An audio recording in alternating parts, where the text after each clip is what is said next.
What's good, everybody? It's your boy, O'Shea Duke Jackson, back at it again with another episode of The Celebrity Junk. As you brothers know, a young man lost his life on June 18th. His name was Jeremy Brown. Now, of course, I don't want to be insulting the brother. He was a son. Somebody loved him. So the young brother lost his life when he started punching Carlisha Hood at a restaurant. Those of you who saw the video, you understand what happened. Her son, who was 14 years old, killed Mr. Brown with a weapon that Carlisha Hood had registered.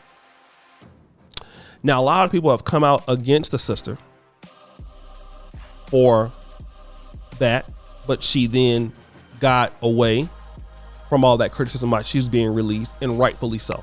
Okay, after getting more information about it, there is no way, I don't care what is your issue, she should not be going to jail. That man had no business hitting her. But I'm not dealing with that now. I'm dealing with this so-called funeral. After which, Mr. Brown was seen. He was at obviously the funeral. Here's the funeral picture that you need to see. You had particular sisters that took out a carved photo of him and her backing her ass up on him. And some of them twerked on it. Now, also, people in his family was wearing shirts called Knockout King. Here is a picture of his casket there, the big boss here, Kenya. Now, for those of you who criticized her, one of the ladies has some words for us, because again, they called him the Knockout King. I want to go ahead and play her video and come back. Fucking internet trolling, because I put Knockout King on my shirt. She is the Knockout King of the hundreds before this situation. Y'all really dragging this case. Y'all really just want to have something to talk about. Y'all really got too much time on y'all Y'all really getting on my nerve, and we really laughing at y'all. Y'all really making us famous. And thank you for the 10,000 views. Like, y'all ass going crazy. Yeah, y'all did y'all big one.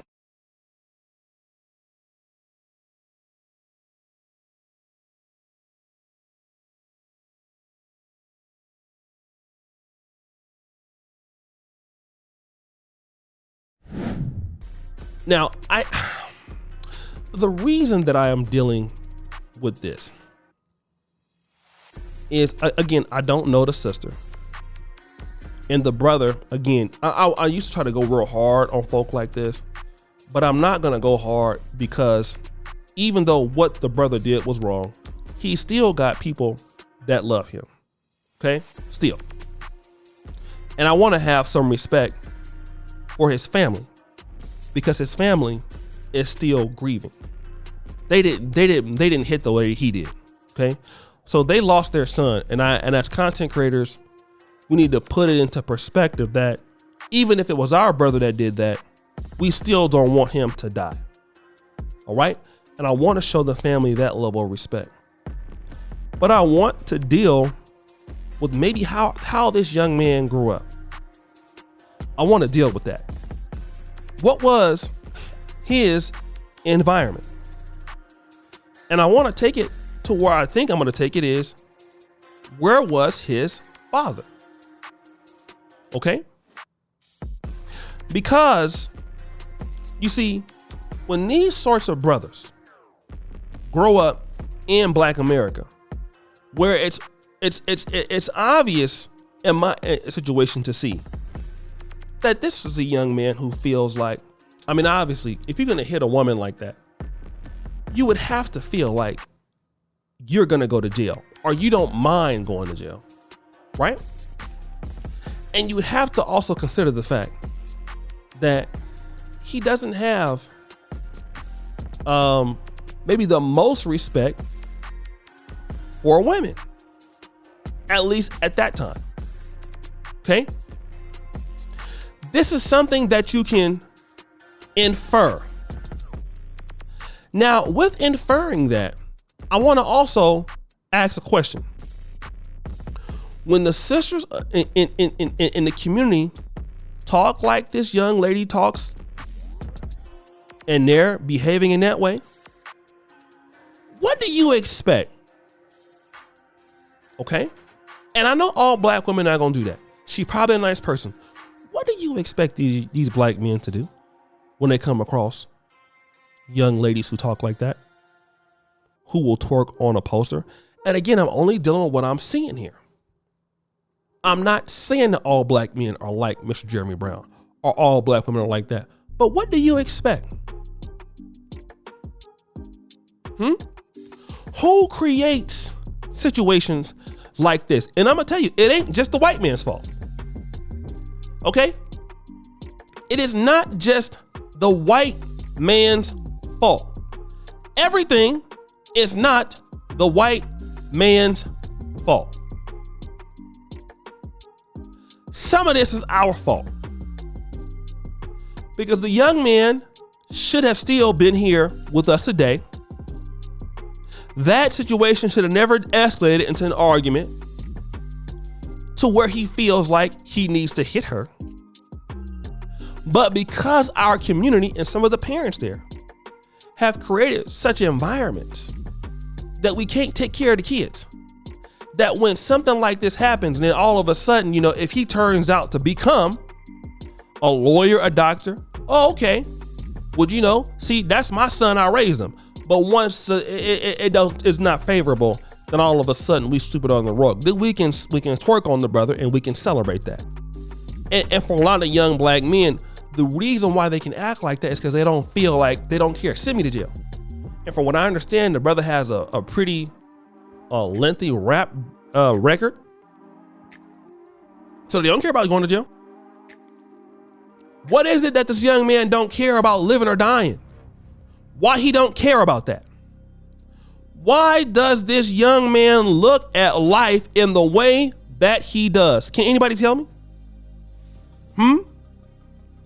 Why does the young man why is he looking at life in that lens?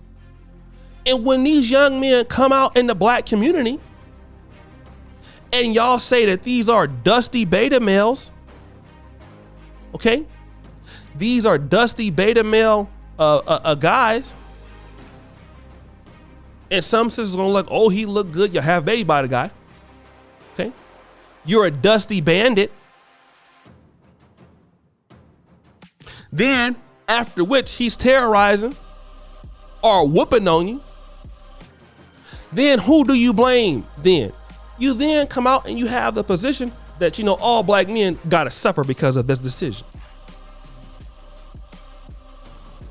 And y'all don't want to talk about how many young black men are released into the black community every day, and all they do is terrorize. But they learned it from somebody. Who was it? Who taught them how to do that? Now we don't want to be honest no more, right? Now all of a sudden we don't want to be honest. Now all of a sudden we don't want to tell the truth. Who taught them how to terrorize? Black America. Somebody taught them how to do this. They learned it from somebody. This disrespect you see black men and young black women have in the community, they learned it. Where did they learn it at? And that's where we quiet now. We don't want to talk about it. But when they go out there and act a fool and they hurt black women or they go out there and kill black men, now we can point the finger. But they learned it from someplace. Who was it? Who taught it to him? Who taught it to him? Come on, don't everybody just answer at once, because somebody taught it to them. Now y'all are lying. Y'all are lying now. And the black community gotta stop lying. We gotta stop that lying shit. We have to. We got to be honest. We know where these people learn this stuff from. We know what sort of households create these people. We know the daddy wasn't there, and the daddy wasn't never supposed to be there. And the mama left him with grandma. Or the grandma and granddaddy wasn't there. It's a culture of making bad decisions. Then you cry when these people or these women go out there and twerk. These people have been created by us. Also,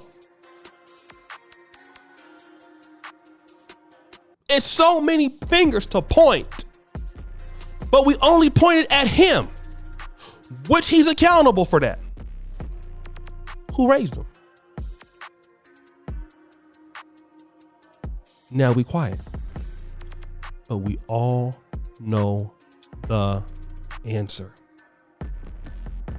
And these young men who are terrorizing Black America every day, we know how they got there. So guys, what do you think? It's your boy, O'Shea Duke Jackson, back at it again with another episode of The Celebrity Junk. Appreciate you for all of you. Subscribe to the bell. We're out.